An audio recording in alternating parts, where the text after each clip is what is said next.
In the meantime, from overnight now, the IDF, Israeli Defense Forces, moving in on Gaza City on a hospital there. I want to show you the map behind me. Everything you see in blue is areas that have been cleared out on behalf of the Israeli military. The area in brown is an area that has not yet been touched or gone through during the current war. This yellow road here that intersects all of Gaza City, said to be a humanitarian corridor. So too this sector right here along the Mediterranean Sea. But the Al-Shifa hospital is in Gaza City. Remember now, all the action, all the headlines, all the news is pushing to the southern end of Gaza toward this border crossing of Rafah. But this action is up here in Gaza City. I want to bring in General Jack Keane to help explain that. And, sir, good morning to you. What is this all about? As the Israelis say they have found Hamas fighters inside that hospital. Yeah, well, Bill, of course, the Israelis conducted significant clearing operations in northern Gaza many weeks ago.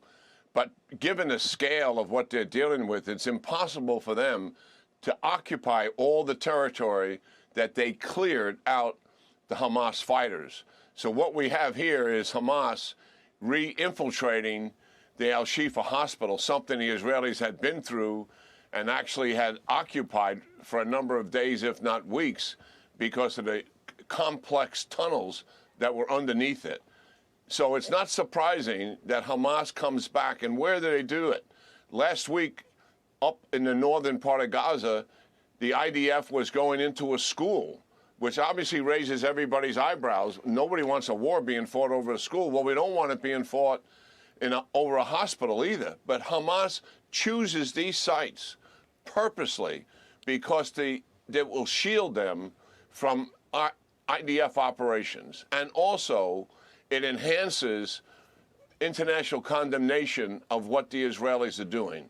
And that's what this is all about. They'll clear these people out of that hospital, but don't be surprised if there isn't some instances of more infiltration in the northern part of Gaza, despite the clearing operations that have taken place. Okay, well, we'll follow that. I know you came out to talk about the military, but there's a political equation in this as well.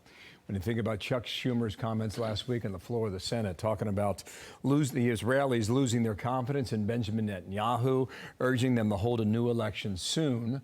Benjamin Netanyahu was on Fox and Friends on Sunday morning and said this.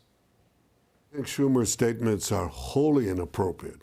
I think we're not a banana republic. The people of Israel will choose when they'll have elections. I think the only thing that we should be focused on is changing the regime in Gaza, bringing down the terrorist regime of Hamas and not the duly elected government of Israel. That's the right policy. So, General, I don't mean to put you in a pinch here, but what do you think about how that fits into this war and the current equation and the relationship between Jerusalem and Washington?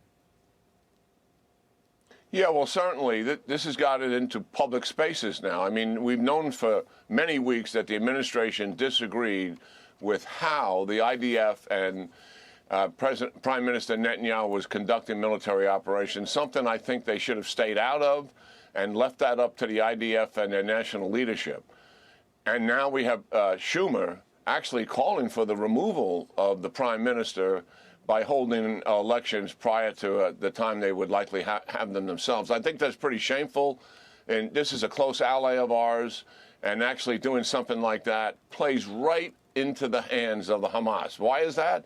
Because it gives them leverage in negotiations that have taken place. It helps them in the international community with the condemnation of Israel because they believe now they have on their side the president's words that he has used, now Senator Schumer's words, the highest elected Jewish official in the United States government. All of that will be used against the Israelis and the Prime Minister in negotiations and also to fan the condemnation of Israel worldwide. General, thank you. We'll see how it goes this week, and we'll keep an eye on what's happening there in Gaza City. Jack Keane, thank you for your time today. I'm Steve Doocy. I'm Brian Kilmeade. And I'm Ainsley Earhart. And click here to subscribe to the Fox News YouTube page to catch our hottest interviews and most compelling analysis.